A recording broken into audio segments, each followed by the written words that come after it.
এটা হচ্ছে দারিংবাড়িতে lovers point বলে একটা ফলস মতো, নদী কোথা থেকে এসছে জানি না, পাথরের মধ্যে ওপর দিয়ে জল বয়ে চলেছে। আজ 10ই নভেম্বর 2024,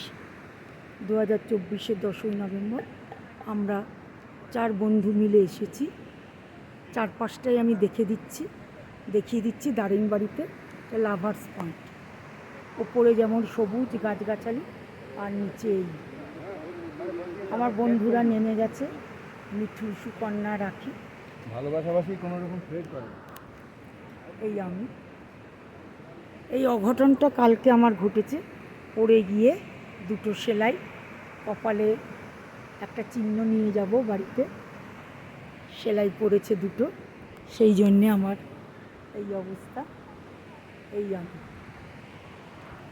আর এই ফলসের জল বয়ে চলেছে। লাভার্স পয়েন্ট, সব জায়গায় একটা করে লাভার্স পয়েন্ট থাকে।